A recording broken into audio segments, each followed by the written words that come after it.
Welcome back to round 7 of the Melbourne Chess Club Classic, a FIDE rated tournament with 90 plus 30 classical time control. In this round, I had the black pieces against a 1444 rated opponent and had this wonderful checkmate on the board.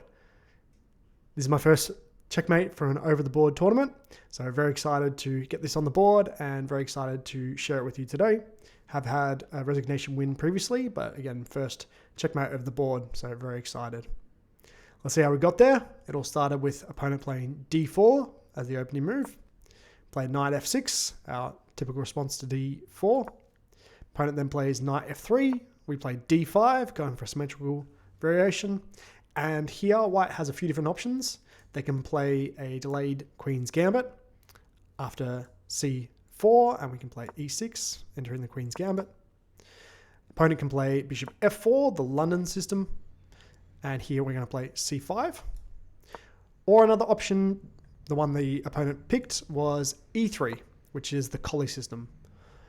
Similar ideas to the London system, but obviously with the Collie, the bishop, dark square bishop, is behind the pawn chain, not in front of it like in the London system. So similar ideas, the bishop coming to d3, the knight coming to d2 from b1 to d2. c3 is often an idea as well. And there's a home to be found for the dark square bishop, which is not f4. So we're going to see what opponent decides for their setup. But we play c4, just like we do against the London. So in the London, this is my preferred move as well. c5, attacking the center straight away and putting pressure onto the d4 pawn, asking questions of the opponent straight away. This also opens up the queen for early attacks, either from b6 or from a5. We can get our knight behind this pawn, and we're kind of the one playing a reverse queen's gambit. Here, opponent plays b3, so immediately letting us know what's happening with the dark square bishop. There's going to be a fianchetto with the bishop going to b2, playing along the a1 to h8 diagonal, trying to put long-term pressure against the king side. This is the Collie Zukertort system. It's a system that I learned when I was first getting back into chess. The idea of having the bishop on the long diagonal is very appealing. However, the Zukertort I always felt was very difficult to try and reconcile the d4 pawn, which sits in front of the bishop and can basically sit in front of the bishop the whole game if opponent plays correctly and just continues to blockade either with a pawn or a piece.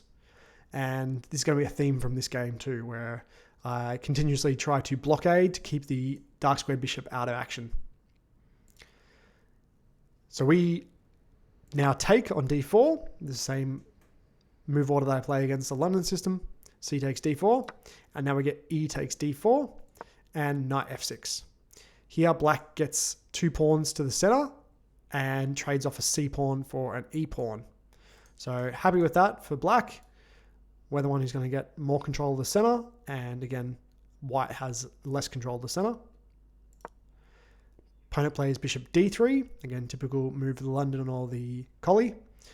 Computer already wants bishop d2, slightly more passive, but again, this seems very logical for these systems to get the bishop putting pressure on the h7 square. This is my first initial think. Here, I was first calculating bishop to g4, getting the bishop more active. Did want to start getting the bishop active early, putting pressure, although the thought of trading off the knight for the bishop wasn't particularly appealing. So I did end up going with e6 as my move. However, this does do the same thing that opponent has done. We're now locking our light squared bishop out behind the pawn chain. It's not a terrible move. Long term, this bishop is going to come alive after we fianchetto as well. But definitely the more active move is to bring the bishop out. Here now when we calculate further, it's not only that it's a trade of knight for bishop, which is not always advisable, but is advisable when there's a direct threat. So here the direct threat after we take is the knight is the one controlling the center. So here we are able to take on d4. After a move like h3, we can now chop off the knight with the bishop. And after the queen takes back, now knight takes d4 is the idea, putting pressure onto the queen and winning a pawn out of the opening. Here, computer light is queen e3 and just bringing the knight back, and we're a pawn up and happy with our position. Did think about the idea though that bishop b2 now is very logical, and even though the knight on f6 is doing a good job blocking the bishop, we no longer have this pawn, and white does get very active bishops, but obviously computer says with correct play, black is already winning at a 1.5 advantage, so negative 1.5 for black. So definitely something to remember for the future too, that when the center pawn has been traded off, we can use the bishop as an active target to trade off and remove the defender from the center. But again, we didn't play this. After opponent played bishop d3, we played e6. Here, opponent continues with castling. So castling, bishop b6 is the computer suggestions. So castling, good move. e6 was also played because I wanted to castle quickly. I also wanted to finish up my development, castle as quickly as possible, and not play around with too many shenanigans. And again, it was fine from my perspective to leave the pawn on the board and have this bishop blocked in by its own pawn on d4. So here, bishop d6, also developing, putting pressure on it to h2. Bishop b6, and now we're ready to castle. Got the bishop out, got the knight out, and we're good to go with castling kingside. So here I felt very good about my position. Again, this dark squared bishop is locked away, even though ours is also locked away. I thought I had more prospects for development for the future for this light squared bishop. Obviously the knights are more active. This knight still hasn't been developed, and obviously on c3 is going to be more clunky, so it's going to have to come to the more passive d2. This is what opponent plays next, knight b to d2. Played h3, just a waiting move just to stop any hops in the future, so opponent can't build up any pressure against h7. No Greek gifts in the future. So just a waiting move, gives the king luft. Didn't want to spend too much time in the opening here. I felt like the position was fine, and definitely wanted to see what opponent was going to play here. Here, a3 is played by our opponent. Back here, knight b4 is the top engine move. Did briefly have a look at this move with the idea of going after the light squared bishop, but bishop e2 felt like it was, even though a more passive square for the bishop, didn't feel like this knight had a lot of prospects. Here computer's already saying the knight's just going to come back. So I guess the idea is that the bishop is already on a weaker square. I guess this is already a repetition. Bishop d3. Computer's saying now b6, but also, yeah, just a repetition, knight b4. Don't think my opponent would go for repetition, nor would I, but I guess that's possible on the board as well. Again, moot point because we played h6. Opponent plays a3 here, stopping our knight from coming forward as well. Here we played a6, again to shut down anything from coming forward like the bishop, but also with the more of a plan to get these queenside pawns trampolining forward and then fianchetto our bishop onto b7. Did think initially about here just playing b6 straight away, which is in the top moves, or similar to a6, a5 is all very similar, and b6. In hindsight, there was also possibilities for this move, same fianchettos, but I didn't like necessarily that this blocks the queen in, although computer's saying perhaps the queen is going a different route anyway in the future. But yeah, thought a6, we're going to trampoline this pawn forward and take more control of the queen side, garner some space and get a nice home for the bishop. Here opponent plays knight e5, good move.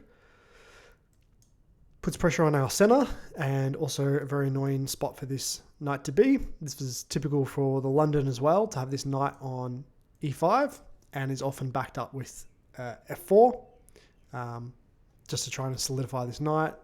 F-pawn can take back as well in those lines. So definitely something to watch out for here.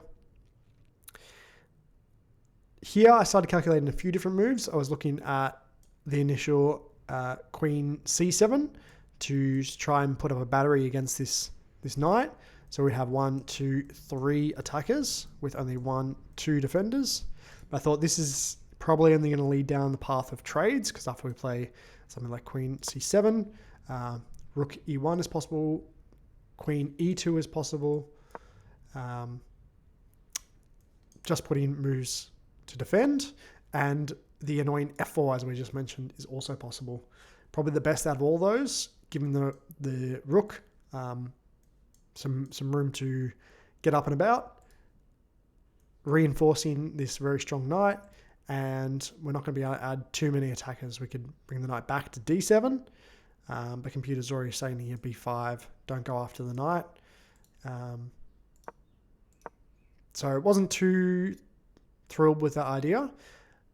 I did think also that there was the possibility to go after or at least put pressure onto the e4 pawn. As we saw in the opening, wasn't necessarily keen to take, but was a possibility to put pressure on.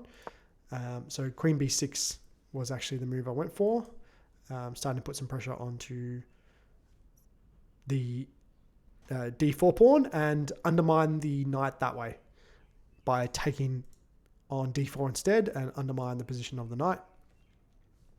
Here again, can drop knight back to d7 and start to add some attackers against the center here.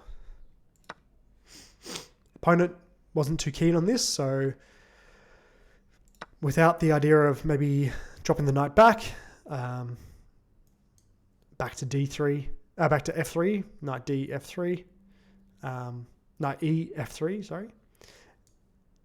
Computer also saying knight d f3, just reinforcing the knight, replacing the knight. Also a very strong move. Rook e1 possible. Probably f4. Although we have bishop takes, f takes,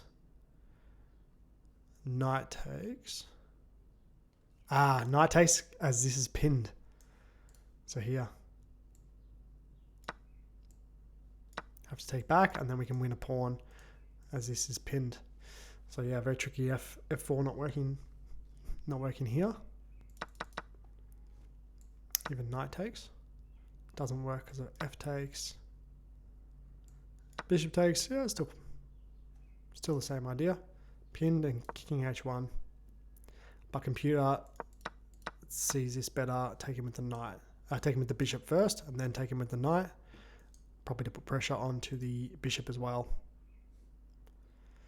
So yeah, probably rook e1, better option here for white.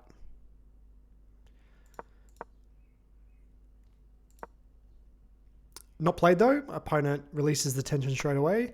Knight takes c6. Again, releasing this tension, taking our knight. Did think this was a good trade for us. This knight on e5 is super annoying. Our knight on c6 is active, but not annoying. It's just a typical spot for the knight to be, putting pressure towards the center. Also, this knight on f3 is a good defender.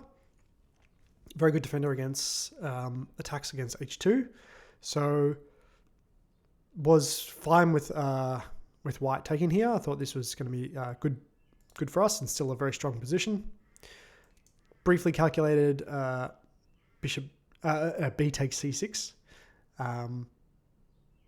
but even after we take and we can fianchetto our light square bishop, seemed like this queen didn't have a lot of prospects.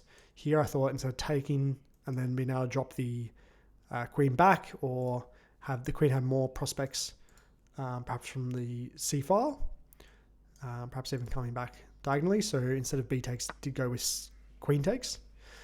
Computer says much of a muchness, 0.4, 0.3 between these moves. And now we have knight, queen first to e2. Queen e2, good move. Getting the queen active, getting the rooks connected, finishing up the development for white. Here I played the initial b5. Here trying to finish up my own development, getting the bishop out. And here opponent plays rook ac1. Good move, trying to fight back along the c file. We've got a good clamp on the c4 square, but opponent does have some defenders as well. So opponent has this 1, 2, 3, and 4 defenders of the c4 square. So perhaps the c4 break is also possible in future, and bringing the rook just reinforces that as well. Here, again, just continuing the development. Bishop to b7, connecting the rooks and finishing up our development. Again, this bishop is a little bit sad, stuck behind the pawn chain. Again, perhaps trading off in the early game was the right plan in the opening. Both have bishops that are staring into our own pawns, so perhaps not ideal, but in the long run, I thought, yeah, we're going to have prospects here. If we are the ones who can break, perhaps we can even push in the future as well. Here, opponent plays h3, perhaps anticipating this idea of queen c7 and forming this battery, which was on my ideas. Knight g4 would also love to play, but obviously the queen controls that. And here knight e4 was something else I looked at as well. Here played a slightly passive move, maybe slower, bishop c7. d6 is a good home for the bishop, but as a 1400, the ideas and the thoughts of putting the queen in front of the battery instead of the bishop in front of the battery is very, very tempting. Dreams of having checkmate on h2 with the queen and bishop battery. So bishop c7, not terrible move. Computer says good, but knight e4, getting the knight active is the way to go. I guess here with knight e4, I'm still worried about potentially the knight taking, but computer isn't phased at all by this. Here now just d takes, and this battery is coming alive now. So now after bishop takes, white's just going to lose everything, and we're going to be able to get a bishop up. So not the plan. If after knight e4, knight f3, and computer says game goes on, but black is doing well. So yeah, we played bishop f7, again trying to set up this battery. Knight f3, logical move, the defender of the h2 square, perhaps even reinforcing knight e5. Here played rook fe8. In hindsight, another slower move. Did love the idea of pushing for e5, maybe getting this break on the e file, and then in future pushing for d4 to open up this battery with the bishop and queen. So rook fe8. Sorry. Yeah, fine from the computer, but obviously knight e4 still the most active move. And here comes that knight again, knight e5, another annoying hop, this time with tempo though. So yeah, not ideal, but we have queen d6, setting up battery on the dark squares instead of the battery on the light squares. So perfectly fine home for the queen. Computer wanted, or thinks, queen b6 is slightly better, but again, this is so tempting to set up this battery, and here I'm already dreaming of trading off the the knights and trying to get this battery opening for checkmate. Here, f4, and did think this was slightly weakening. Now in conjunction with h3, f4 starts to make this king a little bit airy, especially on the dark squares. So although this does reinforce and is typical of the collie in London, reinforcing the knight on e5, did think this was pretty fine for us. And importantly too, it gives us this very lovely outpost for the knight on e4. So now we still have the f6 to kick away the knight, and opponent doesn't have f3 to kick away our knight. So trading off the bishop is the only way really to get this knight out now in future. Here, queen h5, setting up very nasty attacks against the f7 square. Here, I just conceded rook f8, just coming back to defend. Here again too, I thought about ideas of f6, f5 maybe to maybe even open up the rook in the future. Possible was also queen e7 or queen f8 or even rook e7. Computer says rook e7 is the most active. Perhaps even now the rooks can come together, doubling or bringing this rook, the a rook, across. Thought just as passive as it was, or making up an undo move, I thought rook f8 just holds everything together nicely and at least fights back against the f file if these pawns were ever to be traded. So rook f8 was the choice. Here, bishop takes e4. Opponent perhaps starting to feel a little bit of the pressure here, and perhaps even the clock now. Now we're hitting about move 20. We'd both spent quite a bit of time, but here opponent is down to, goes from, well, it took 10 minutes to play queen h5 and then only played bishop takes e4 in a minute, but is it down to 28 minutes here on the clock. And after a very natural d takes e4, we still have 45 minutes on the clock. So feeling pretty good here.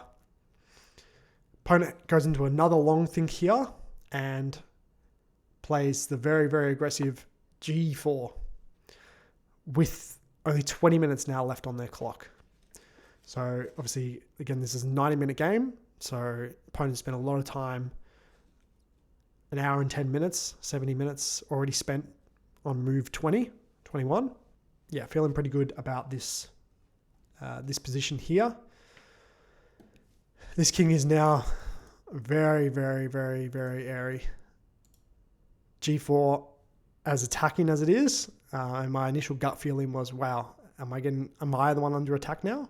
But then in pausing for a second, I did feel this does leave the king very weak.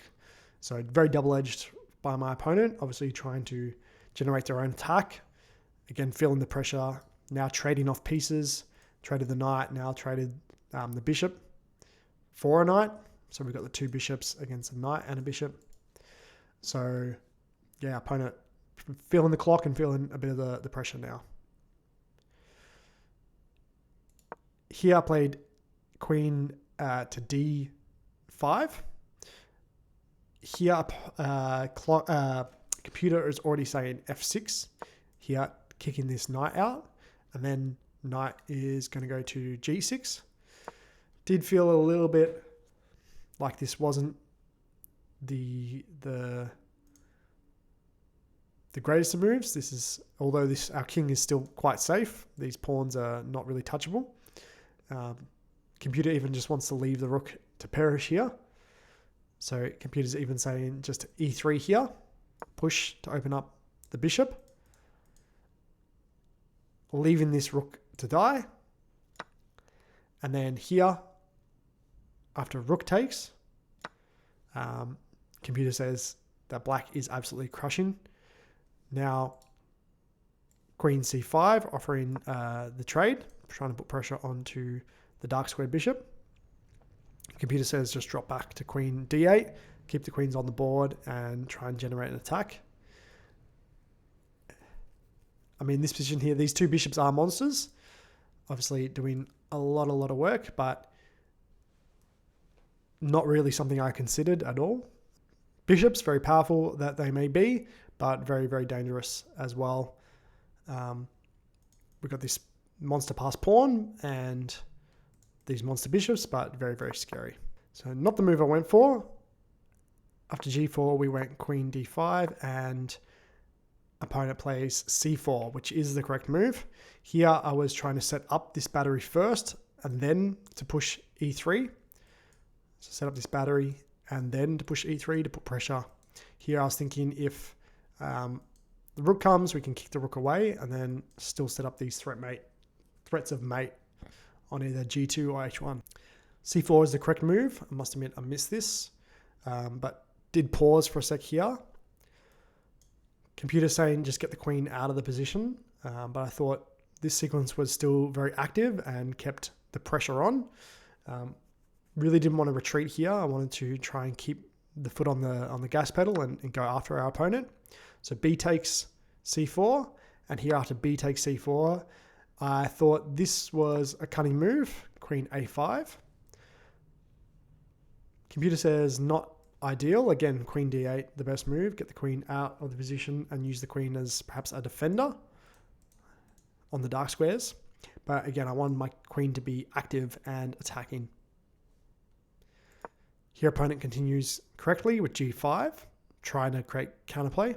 Here, I was also feeling the pressure of both the clock and the weight of the situation.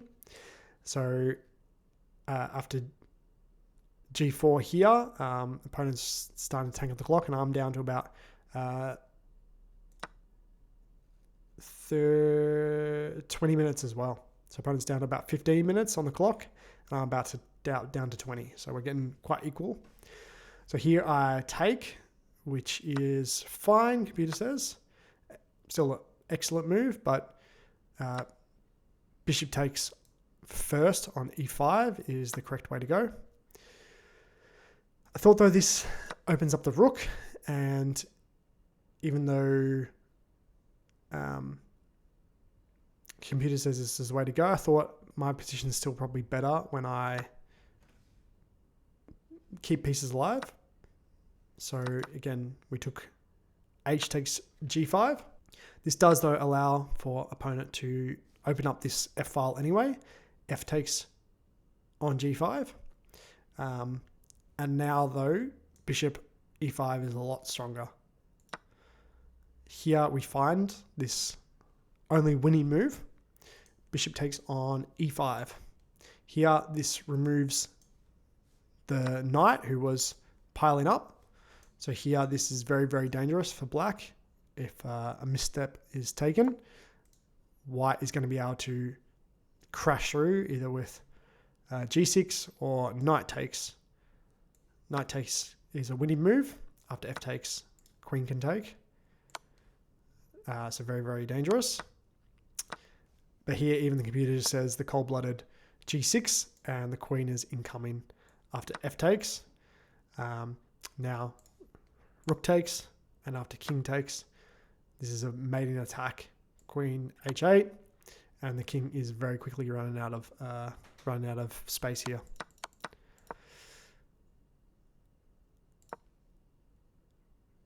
Luckily though, we didn't blunder into this. We found the only winning move. Bishop takes e5. So very happy with this move, clutch in the game. Bishop takes e5 was played in just 3 minutes, which I'm also very proud of. Leaving 19 minutes on the clock. An opponent still has 15 minutes on the clock here. D takes e5. And again, totally happy with this. This bishop is still locked out of the game by this pesky d4 pawn, which is now an e5 pawn. But totally happy with this position for black. Again, this bishop isn't really contributing, and this bishop is about to become alive. So very happy with the situation. Here, starting to feel the clock pressure. Know that should be some sort of winning moves on the board. There's quite a few moves that are still hold the advantage for black. This move holds the advantage, but definitely not the best of the options here. This is a check from c5, what we played on the board, but only one square away, and we have even better attacks here against the rook, against the king and the bishop. And even after the rook blocks, we weren't even going after the bishop. Here we have e3.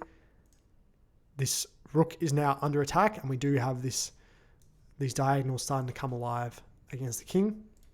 Rook e2 is played here to block. Something very similar does happen in the game, but we've still got this nagging pressure along these diagonals. Queen c5 was played though. Rook f2 blocking. Computer wants king h2 straight away, not blocking with the rook. Although this seems very logical, trying to reinforce the bishop at the same time. Perhaps even doubling the rooks. But here, again, we have this e3 push. Could have played perhaps something slower with rook a d8, but very, very tempting to start attacking. Rook e2, blockading this pawn, very logical, trying to stop this pawn from creating any more havoc in the white position, and is now a target, so something we're going to look after moving forward. Here, again, a bit cheeky with these this bishop and queen battery.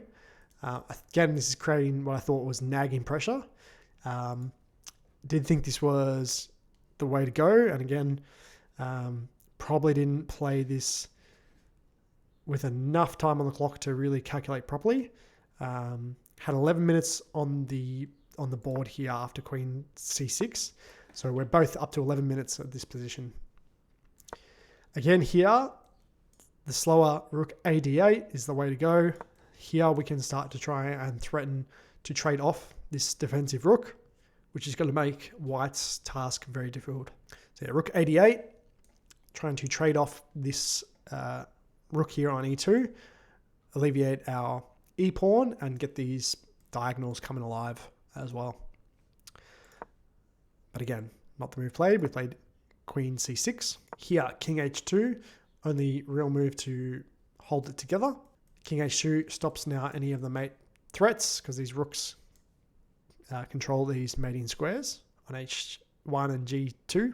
Again, rook a d8, the way to go. But queen e4 unfortunately played in a bit of a panic, a time panic. Again, looking at this move, not really sure what I was thinking here. This is probably, again, just a bit of panic clock pressure. Played this with 14 minutes on the clock. So, yeah, not really thinking this one through. After this is when I played after queen e4. Now I saw rook a d1, and I'm like, what am I doing? Here, queen g4 just stops everything, all the threats. So this is the mistake, unfortunately, in time pressure. But keeping the queen active. So opponent found this best move, queen g4, and now we have to find a new home for the queen. Queen d3 though, best move. So very happy with this. Continuing to control and protect the e-pawn. Trying to put pressure onto a few different targets here as well. But black is well defended in this, white is well defended in this position. But the queen is at least safe here for the time being. Here the rooks are doubled, trying to go after our e-pawn. And here we're playing queen b3, another excellent move. Trying to put pressure and tactically defend this pawn. If rook takes, we'll take with we'll take the bishop, so not possible straight away. Again, though, the computer is still screaming for rook a d8. Here now, opponent plays g6, and as much as this tries to create counterplay, this I felt like only helps us, even though there is a nasty check incoming. I still felt like we're doing well here. So g6 is played with only 5 minutes left on opponent's clock. We had 9 minutes, and in 2 minutes calculated that we can take f takes g6. And even though there's possibilities to take, we can get out of this situation. Although we didn't calculate it quite correctly. So queen takes on e6 with the check very annoying. And we needed to find the crucial king to h7, which is the winning idea. Getting the king safely to the h file. These pawns are doing a perfectly good job to defend the king, and the king can defend the pawns and liberate this rook to be able to go to work attacking. Unfortunately, put this rook to work defending, which is a mistake, but black still holds the advantage here. So we're still 1.6 in advantage, although if we had found this crucial king to h7, we're plus 4 for black, although computer is saying here 2.7. So still doing very well for black here, still winning. Here the bishop comes back to c1, trying to put pressure onto this e-pawn again. So yeah, very complicated position here. Played rook f8, finally doubling these rooks. Trying to get some activity going. Bishop f3 wanted by the computer to try and put pressure onto the rook. Although after calculating bishop f3, I did think that now computer can just take, perhaps. Cannot just take. No, because we have queen c2 check, which is still these checks. So anytime the rook comes, the queen was crucial to be able to come to the second rank here to be able to infiltrate. So not possible. Bishop would have had to have taken, and here we could have even taken and been up the exchange. So yeah, definitely missed that. Again, time pressure though. We end up playing rook f8 with 4 minutes on the clock. So still lots of time pressure here. We're going to the clutch end of the game, and time pressure both ways. We're both playing with 4 minutes on the clock. Here opponent does play rook takes e3, and I have this queen c2 check. Here opponent brings the rook back, and now we bring the queen to c3, trying to put pressure laterally against as many weaknesses as we can. This being the crucial soft spot of the position. Obviously the rooks are doing a good job defending here, the queen's defending here, and the bishop's defending here. But this is the attack, or everything's lined up on the king side here. Rook f1, trying to put pressure onto the pinned rook, but this gives us a crucial tempo, and this is definitely one of the proudest moves of the game. Not the proudest, but one of the proudest. Bishop c8 here. I thought was an absolute clutch move, and the computer agrees that really the only great move to go for winning. Here, not only hitting the queen, but now we have this beautiful queen takes on h3. Crucial check here. After king g1, unfortunately, just didn't find the follow-up. So this is, again, happy that there's the ability to find these crucial moves, but needing to take chess to the next level. At least we can identify these mistakes. Here, should be plain as day. Queen takes on f1, defended by the rook. Here in time pressure, with, again, only 4 minutes on the clock. Thought, oh, my rook's pinned. I'm not going to be able to defend. Queen g4, not the right move. Here, this is resign. Queen takes f1, everything's going to fall apart. Now they move here. It's king sidestepping. Now everything just falls apart. Black is completely done for the game here, and white is ready to resign. Unfortunately, didn't find that. Queen g4, still hold an advantage, but it's very, very dicey now. It's only 0.3. So we've given it all away. That beautiful +6 we had is entirely given away. Rook g2, crucial move here. Kicking away the queen and defending the king. And white has done well now to consolidate and avoid the checkmate threats. Queen h3, trying to just hold everything together and avoid trying to keep the pressure on. But now rook takes f7, still a crucial move. Here we have our rook takes f7, and I did see this, finally saw this sequence. What I thought was the logical move, queen d8 check, which opponent plays with only a minute left on their clock, playing right down to the increment here. I finally found king h7, if we had played that all those moves ago. Here, queen defends, the rook is safe, and our king is finally safe. There's no more checks in this position. Here, again, opponent is playing on increment now, running the clock under the 1 minute mark. So potential blunder city. And we've got 3 minutes still on the clock to calculate. So here, 3 minutes on the clock with king h7. Now comes the final unfortunate blunder. Rook h2. I must admit my heart did jump out of my chest for a second. I thought, oh no, my queen is pinned to my king. I'm losing my queen. Oh no, what have I done? Oh wait, my rook is liberated finally.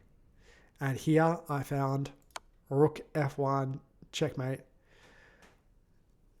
The most clutch move of the game for me, and very, very excited to be able to find this with 2 minutes 30 on the clock I had left officially. So my clock ran down to 2 minutes and I got 30 seconds of the bonus time back. Or perhaps I didn't push the clock here and it was just 2:30. But opponent only had 1 minute and 8 seconds and I had 2 minutes and 30 seconds of a 3 hour, 45 minute game. It's finished at 11 o'clock at night and we finished with the win on move 43, rook f1 checkmate. A really lovely checkmate. The rook doing the check-in and stopping the escape, and the queen doing the defending and stopping the escape as well. So very proud of this checkmate. Obviously we had queen take f1 earlier, but we'll take rook f1 for sure every day of the week, and we'll take this win over our 1444 rated opponent. If you stuck around this far to see this checkmate in action, thank you so much. Appreciate your support. We'll be back with round 8. 2 more rounds to go, round 8 and round 9. Next week, with hopefully another win. We've got a 1600 rated opponent next week, so we'll do our best. We've got the white pieces. We'll hit him with the Jabava, and we'll take it from there. Thank you so much for tuning in to Lenny Delight Chess.